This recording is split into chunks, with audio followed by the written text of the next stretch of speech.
Last week, in the homily, I shared this reflection. I said the sacred writings of almost every major faith tradition in the human race, including Christianity, has taught this. They've all taught that you and I are stewards of this planet, of our natural resources, and of one another. And we have been gifted with absolutely everything that we need to keep this planet alive and to create a world of peace and harmony and honesty and justice and love. The challenge is to do so, is to choose to do so. The gospel pericope that we have today is a living example, I think, of what Jesus meant by choosing to do so. Before we get into that gospel, though, we have to kind of set the stage. There's some cultural and anthropological and sociological understandings that we have to grab a hold of first. There's an important piece about this gospel that most of us don't know. There's two miracles that are recorded in all four gospels, right? The three synoptics, meaning the same eye, right? The Matthew, Mark, and Luke, they all look at the thing the same. John, a little smoke, a little bit, I don't know. But, he's a little out there. That's what I'm saying. John's a little more esoteric, and the three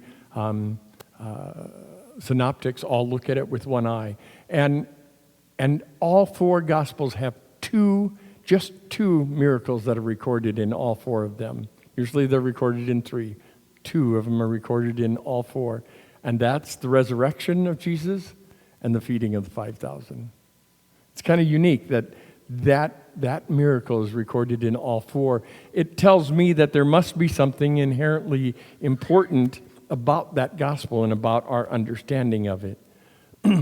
So we have to understand a little bit. In Jesus' day, Mediterranean people were what you and I would call frugal eaters, right?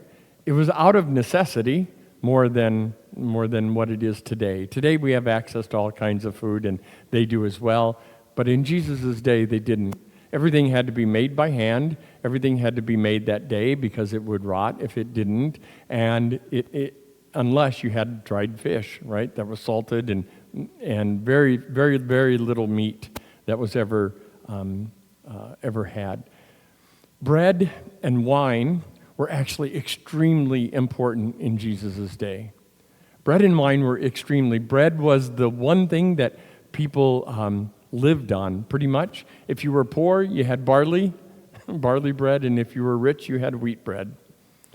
And wine, people, even though grapes were plentiful, grapes were hardly ever just eaten off of the vine. Almost all the grapes were used for wine. And wine was always red. We didn't have any rosé. We didn't have any white. We had always red. And they often referred to it as blood because it looked that deep, that red, right? And so in Jesus' day, you have to understand, bread was extremely important. Wine was extremely important. Bread, in fact, in Hebrew, the word for bread is the exact same word as the name for meal, or the word for meal.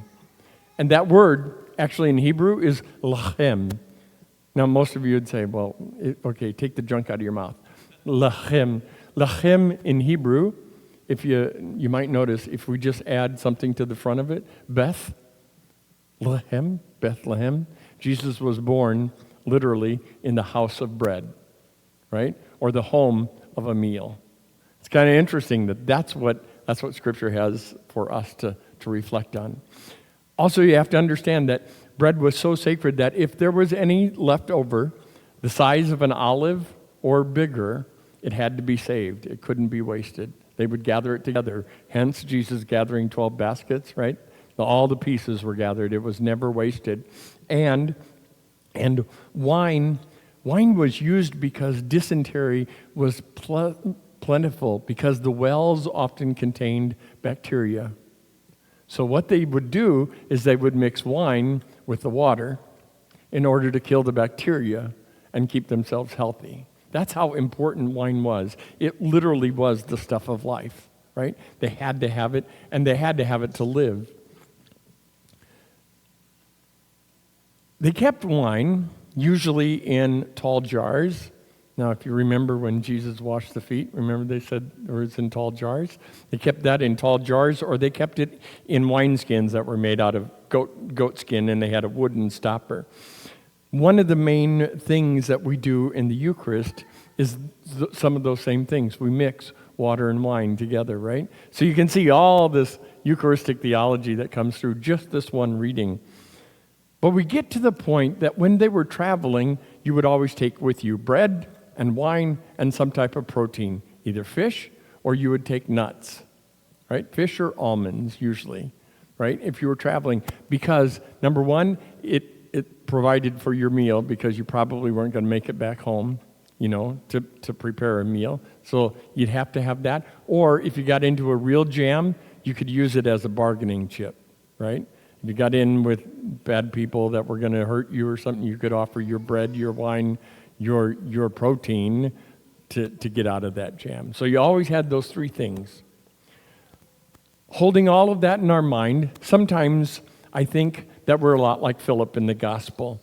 We're challenged every time that Jesus says to us, well, look at this situation, and we say, well, I don't know. I don't know what else we can do. There is no answer. I don't know what to do.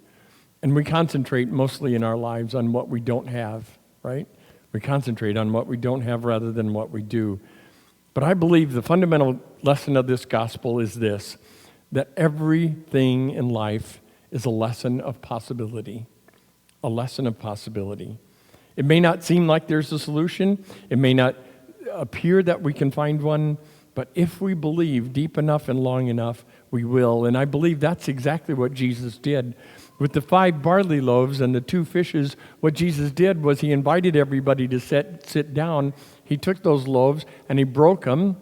Bread was always broken, never cut. He broke them, gave them to the people who were sitting immediately in front of him, and they started doing the same.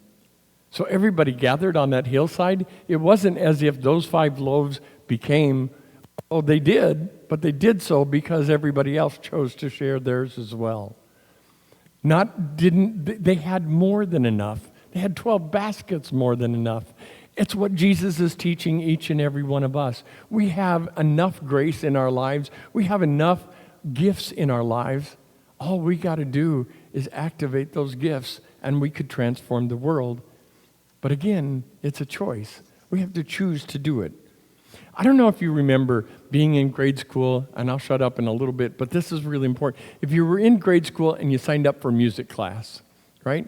It was always terrible because the music teacher would hand you an instrument, and they'd look at you and say, like they looked at me and put me on a tuba. I was 4 foot, I was tiny, and they put, whatever, I was on a tuba. And each person got their own instrument, whatever the school had. And by the time we started to actually play together, we sounded terrible, right?